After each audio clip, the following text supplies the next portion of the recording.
Hello साथीहरु, यो चाहिँ हाम्रो सानो पाठापाठीको लागि आज चारो बनाउन लागेको। हामीले चाहिँ यसरी गर्छौं। यहाँ चाहिँ चोकर अलिकति अनि चिउराको भुस, मकैको पिठो छ अनि त्यसपछि यो कोपीको पत्ता हो। अनि यति चाहिँ पकाएर अब यसरी पकाउँदै गरेको। सुँगुरको पाठापाठीलाई अस्ति ल्याएको पाठापाठीलाई मसिनै छ नि त तिनीहरु, त्यही भएर।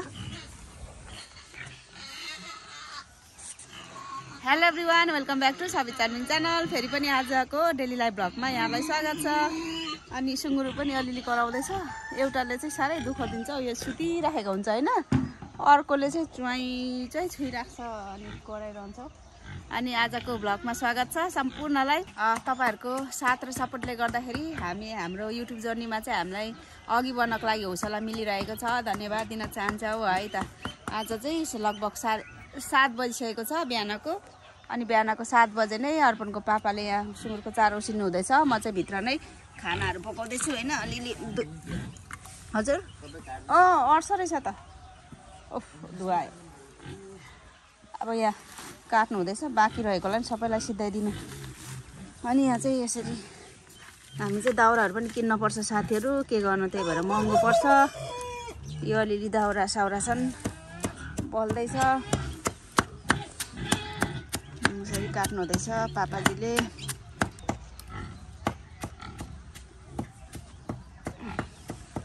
पाक्दैछ, यस्तो यस्तो हुँदैछ साथीहरू। अब म चाहिँ भित्र फेरि जानुपर्छ, भित्रको धन्दापात गर्नुपर्छ।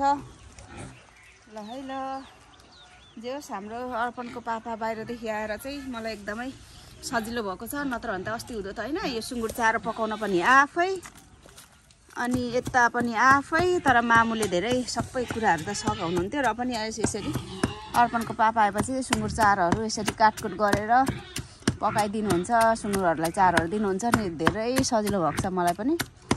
अनि उहाँहरूले पनि यस्तो कामहरू इन्जोय गर्नुहुन्छ नि। आफ्नो घरको काम गर्नु चाहिँ इन्जोय गर्दै गर्नुपर्छ क्या, झन् अनि आनन्द लाग्छ सबैले मिलेर गऱ्यो भने। अनि वाह, दाउरा हेर्दा नि खुसी लाग्छ हौ पापाजी अलिक धेरै हुँदा। यति छ दाउरा। अनि अस्ति किनेको, अब फेरि किन्ने बेला हुन्छ फेरि यो सकेपछि। तर अहिले हाम्रो धेरै छ, बाहिर पनि छ नि त झिक्रामिक्रा, त्यही भएर हाम्रो सबै यो कम्पाउन्ड बारेको चाहिँ पहिला बारेको थिएन नि त, घेरा बारा गरेको थिएन जालीहरूले। त्यतिखेर चाहिँ अनि झिक्रा सिक्रा यस्तै भाटा सट्टाहरूले बारेको थियो, अनि त्यो टन्नै निस्केको छ क्या। त्यही भएर चाहिँ अहिले चाहिँ दाउरा किन्न परेको छैन। यस्तो यस्तो छ। अनि एकजना हाम्रो भ्युअर्सले होला टिकटकमा हेरिराख्नु भएको थियो। टिकटकमा अनि टिकटकमा होला जस्तो लाग्यो मलाई। होइन टिकटकमा होइन, युट्युबमै होला। युट्युबमै हुनसक्छ कि टिकटकमा हो। अनि टिकटकमा पनि म अहिले एक्टिभ छु नि त। अनि अब भनिराख्नु भएको थियो कि बङ्गुरहरूको भिडियो मात्रै बन्छ कि फाइदा पनि हुन्छ भनेर। अनि मैले रिप्लाई त गरिसकेको छु है त। अनि हाम्रो भिडियोहरू हेर्दै गर्नु होला सबैजनाले। धन्यवाद सबैले माया गरिदिनु भएको लागि।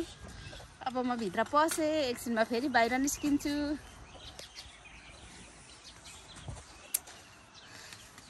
अनि कतिजना मेरो भ्युअर्स साथीहरूले भनिराख्नु भएको थियो होम टुर पनि बनाउनु न भनेर। अब लेट्स सी, हामी सायद बनाउँछौँ होला है त।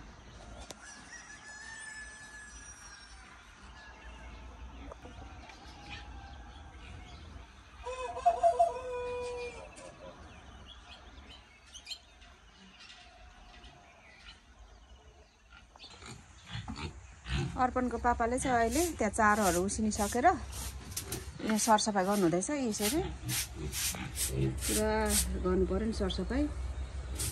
पशुपालन गरेपछि साथीहरू घिनाउनु चाहिँ भएन, लजाउनु भएन, अल्छी मान्नु भएन हैन। के गर्नु, नत्र त गर्नै सकिँदैन। हामी चाहिँ काम भन्ने कुरामा चाहिँ लजाउने, धकाउने, घिनाउने चाहिँ गर्दैनौँ। पहिल्यैदेखि भन्दा पनि जे होस् बानी भइयो। विशेष गरेर विदेश गइसकेपछि चाहिँ अलिकति मेहनत गर्न चाहिँ सिक्यो। कोरिया गएर आएर चाहिँ जुनसुकै जे होस् बाहिर देश गएपछि चाहिँ मेहनत गर्नुपर्छ भन्ने कुरा चाहिँ अलिक सबैले नै सिकिन्छ जस्तो मलाई चाहिँ फिल भयो। अनि यसरी सरसफाइ गर्नुहुँदैछ, सराक। अनि यस्तो क्लिन गर्नुहुन्छ। यहाँ चाहिँ ड्राई नै हुनुपर्छ। सुँगुरको बच्चाहरू अथवा सुँगुरको खोरहरू चाहिँ जति ड्राई भयो उति राम्रो हुन्छ। अलिकति हिलो गज पानी भयो भने चाहिँ राम्रो सप्रिँदैन। हुन त नेपालमा चाहिँ बङ्गुर पालन गरेको हामीले धेरै गरेको नि होइन, अलिअलि 4-5वटा पालेको, त्यस्तो एक्सपिरियन्स चाहिँ छैन।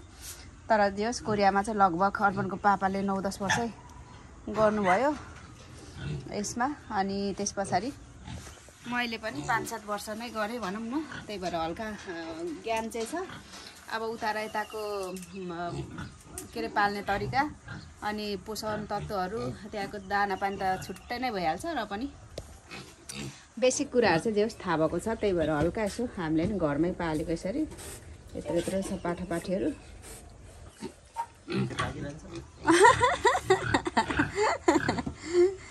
यतापट्टिको खोर सफा गरिसक्नुभयो अनि यतापट्टि जानुभयो। ल है ल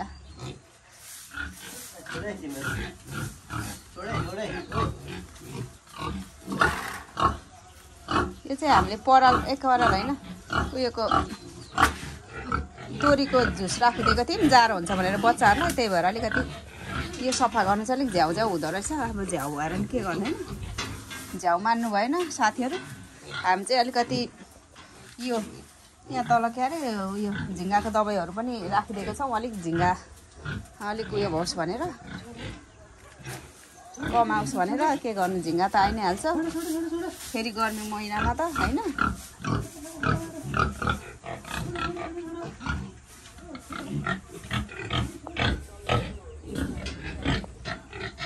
अहिले चाहिँ धेरै ठाउँमा कुन ठाउँमा चाहिँ अलिअलि अफ्रिकन फेरि फ्लू देखिन थालेको छ अरे भन्ने खालको अलिअलि कतै सुन्नमा आएको छ। साथीहरू, बङ्गुर पालक साथीहरू, कृषक साथीहरू अलिकति सचेत रहनु होला। हामी पनि त्यही भएर अलिक सचेत नै छौँ। डेली हामी चाहिँ उयोहरू फिनेलहरू बाहिरतिर होइन, अनि त्यसै गरेर फिनेलहरू छर्किन्छौँ अनि चुनाहरू डेली नै छर्किन्छौँ। के गर्दैछौ? यसो म सरसफाइ गर्नु हुँदैछ, यसो देखाएको। बेलुकीको 3:30 भइसकेको छ। 3:30 होइन, कति 4:30 पो भइसकेको रहेछ साथीहरू। अनि यतिखेर चाहिँ अब हाम्रो सुँगुरलाई चारो दिने समय भयो। अनि सुँगुरलाई चारो दिनको लागि अर्पणको पापा रेडी हुनुभयो। काम गर्ने लुगा लगाइवरी होइन, काम गर्ने ड्रेस लगाइवरी। अनि मम्मा सुँगुरले कान खान्छ हो। जब चारो दिने बेला भयो त्यतिखेर चाहिँ कान खान्छ साथीहरू। अनि हेर्नुहोस् है, हाम्रो पाठापाठीलाई फेरि अलिअलि पखाला चलिरहेको छ। कारण अब त्यो आमादेखि दुध छुट्याएर ल्याएको त्यो पनि होला। अनि अब चारोहरू पनि अलिकति भर्खरदेखि चारो खान थालेको हुन्छ नि त सानो पाठापाठीले, त्यही भएर अहिले पखाला लगाइरहेको छ। र पखाला लागेको चाहिँ हामीले यो चाहिँ मेडिसिन दिन लागेको। म यस्तो पातल यस्तो भएछ त खान्छ त ए हो। अनि यसरी मिच्नु हुँदैछ। अब त्यो चाहिँ पाठापाठीको लागि मजाले मिचेर चारोसँग दिने अनि पखाला रोकिन्छ। यस्तै छ साथीहरू। आज दिउँसोतिर हामीले खासै केही गरेनौँ, रेस्ट गऱ्यौँ, आरामले सुत्यौँ होइन। अनि त्यसो गर्दा आज चाहिँ अनि त्यही भएर व्यस्तै भएकोले गर्दा हिजो आज चाहिँ मजाले रेस्ट गऱ्यौँ, केही पनि काम भएन। अब त्यो खाजा पानी खाएको दायाँ बायाँ गरेको के खिचिराख्नु होइन, त्यो चाहिँ खिचेन। अनि अहिले चाहिँ फेरि एकछिन निक्लेको। अनि यतिखेर चाहिँ यसरी दाना पानीको लागि रेडी गर्नु हुँदैछ अर्पणको पापाले। अब यसमा घोलिकन हामी दिन्छौँ। प्लान्टहरू यस्तै छ, खासै विशेष केही छैन, सधैँ देखाइरहेको प्लान्टहरू हो साथीहरू तपाईँहरूलाई। अनि यस्तै छ प्लान्टहरू, पल्लो छेउसम्म छ। अगाडिको भिडियोहरूमा पनि देखाइराखेको थिएँ, त्यही भएर खासै देखाउन मन लागेन। भन्दा पनि यसरी सरर त देखाइदिइहालौँ न, के छ त होइन साथीहरू। कति नहेर्ने साथीहरूले अहिले हेर्नुहुन्छ नि त। प्लान्टहरू यसरी ग्रो गर्छौँ यहाँ हामी। धेरै खालको भेराइटी चाहिँ छैन, केही भेराइटीको कटिङहरूबाट सारेकोहरू छन्। यस्तै छ। अब तपाईँहरू के कसरी दिनुहुन्छ? हामीले चाहिँ त्यो बच्चाहरूलाई आजदेखि चाहिँ अलिकति उसिनेर दिन आँटेको, अनि लास्टमा यो 3 नम्बर दाना पनि यहीँ नै लगाइदिनु भयो। अब त्यो दबाई पनि त्यहीँ मजाले घोलेर अनि चोकर लाकै हेर्ने अघि नै त्यो त। अनि यो गरेर अब दिने हो। कस्तो खान्छ उयोको धागो जस्तो छ यहाँनिर हो त्यहाँनिर धागो जस्तो छ उयोको होला के अरे बुढाको धागो जस्तो रहेछ अब यो दिने हो सानो बच्चाहरूले कसरी खान्छ कि खाँदैन खान्छ होला लिएपछि हामीले लिएको झन्डै 1 हप्ता भयो होला नि कि भएको छैन पाउ के बार लिएको बिर्सेको सक्छ हप्ता दिन भएको छैन होला अनि लिएपछि चाहिँ पहिलोचोटि उसिनेर दिनु आँटेको चारो चाहिँ नत्र अस्ति त चाहिँ त्यही दानाहरू नै दिँदै थियौँ कसरी खाँदो रहेछ हेरौँ सुँगुरको मुखबाङ हेर्न जाऊँ साथीहरू अनि सुँगुरको मुखबाङ अनि यसरी हेर्नुहोस् है साथीहरू यसरी हामी चाहिँ अलिकति उयो गर्छौँ यसरी चुना छर्किन्छौँ यता छ सुँगुरहरू त्यहाँ पनि फोरै होला कि चाहिँ कस्तो छ होला ए ठिकै रहेछ नि हुन्छ यस्तो यस्तो रहेछ यतैबाट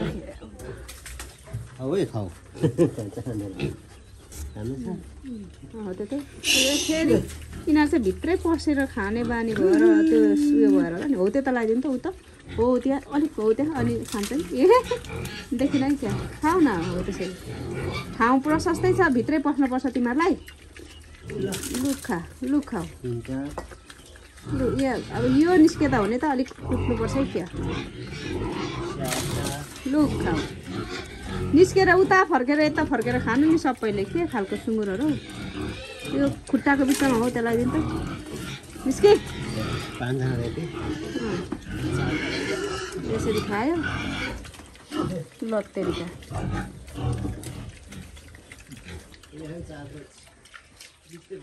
हो यताकोहरू पनि छ देखाइदिउँ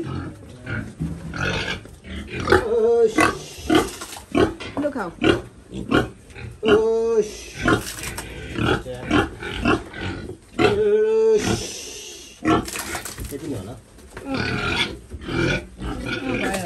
ओके छ त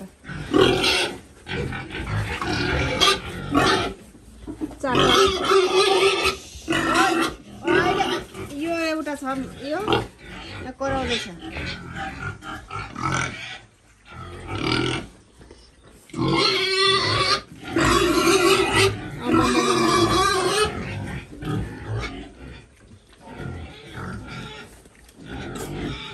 यता कुनामा देख्नु सक्नुहुन्छ साथीहरू अलिअलि उयो गरेको छ क्या पातल पखाला गरेको छ अलिअलि त्यही भएर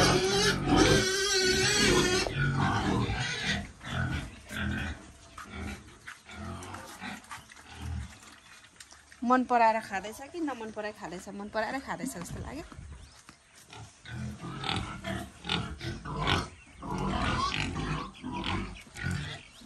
मम्मी चाहिँ के गर्नुहुँदो रहेछ के गर्नुहुँदैछ त्यहाँ चाहिँ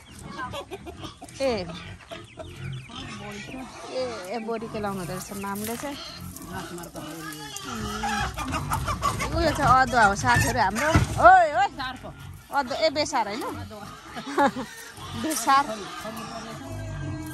बेसार अझै छ हाम्रो बेसार यो चाहिँ बेसार हो काँचो बेसार साथीहरू अझै खन्नु छ अरे थोरै छ भन्नुहुँदैछ चल्लाहरू 15 दिनको भइसक्यो यिनीहरू चाहिँ अनि यो चाहिँ ठुल्ठुलो भइसक्यो 4-5 महिनाको भइसक्यो नि मामु यो त पुरा 4 पुगेर 5 भएको यिनीहरूले पनि चारो खाइसकेको होइन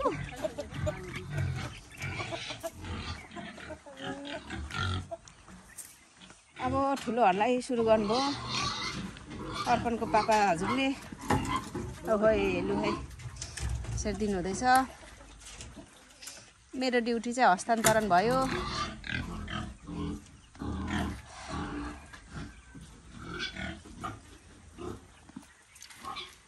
यहाँ पनि त्यस्तै छ है साथीहरू सधैँ भनि नै राखेको यो 3 नम्बर दाना मकैको पिठो सुँगुरको लादा हुन्छ त्यो त सुँगुरको चोकर सुँगुरको भनिराख्दो रहेछु मकैको पिठो अनि चोकर अनि चिउराको भुस 3 नम्बर दाना अनि नुन पनि छ हजुर खाँदैछ यस्तो छ हाम्रो गोर्खे सापले लगाइदिनु हुँदैछ कोरियादेखि आएर यहाँ टक्कसँगले आफ्नै घरमा आफ्नै बारीमा मेहनतका साथ गर्नु हुँदैछ काम होइन त हो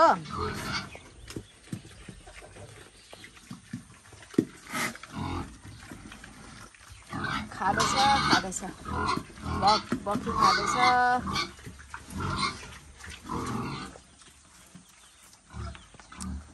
चारो अलिक पुगेन रहेछ अलिक थोरै गर्नुभएछ लिनु जानुभयो फेरि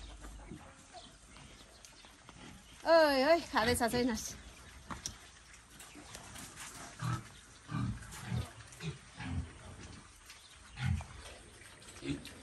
खाऊ लो सबैजना डुरभित्र पो पसेर कहाँ हुन्छ त यसरी निक्लेर खाऊ ए यिनीहरूलाई त म त कुट्नु पो हुने निस्कि बाहिर निस्कि हो यता फर्केर खाऊ स्याबास खाँदैछ नि के फेरि पसिस् फेरि निस्कि लु पस्यो भने चाहिँ पापाजी हान्ने र निकालिहाल्नुपर्छ क्या रौ अलिक सानो पनि भएर होला डुरमा नै पो पसेर खानु खोज्छ त के खोजेको यो चाहिँ खाऊ फेरि पसि त हाल्छ त्यसका बाजेहरू सानो भएर पनि होला नि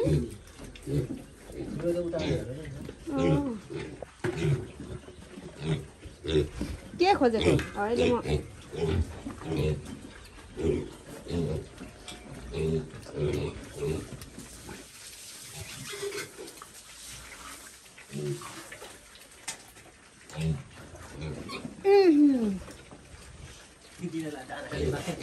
होइन खान्छ नि नखाएर हुन्छ दाना खाने बानी आज चाहिँ फर्स्ट टाइम दिएको नि त साथीहरू पकाएर अनि अलिक एउटा चाहिँ अलिक चुलबुल गर्दैछ जस्तो छ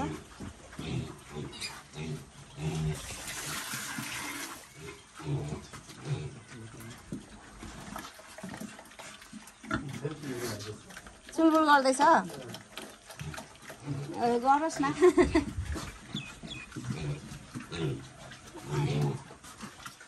भोक लागेपछि खान्छ त्यही होस् है त उता खानु जाऊ न लौ आज फर्स्ट टाइम दिएको नि त त्यो पकाएर चाहिँ अनि नौलो लाग्यो होला क्या फर्स्ट टाइम दिएको पकाएर त्यही भएर नौलो लाग्यो होला छक्क पर्दै होला नि लौ जाऊ खानु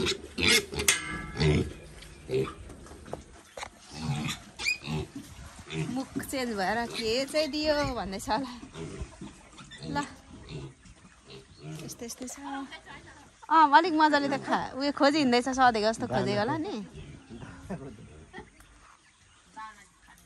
अहिले भोक लागेपछि त खाइहाल्छ नि त्यो नखाएर भएन होइन र नखाएर भएन छैन आएकै छैन हाम्रो एरियातिर चाहिँ साथीहरू माथितिर पानी बनाउँदैछ कि के क्या र बाटो पानीको सर्टेज भइरहेछ है पानीको सर्टेज कहिले यस्तो भएको थिएन हाम्रो एरियातिर यसपालि चाहिँ पानीको सर्टेज भन्नाले पानी नै दिएको छैन क्या मजाले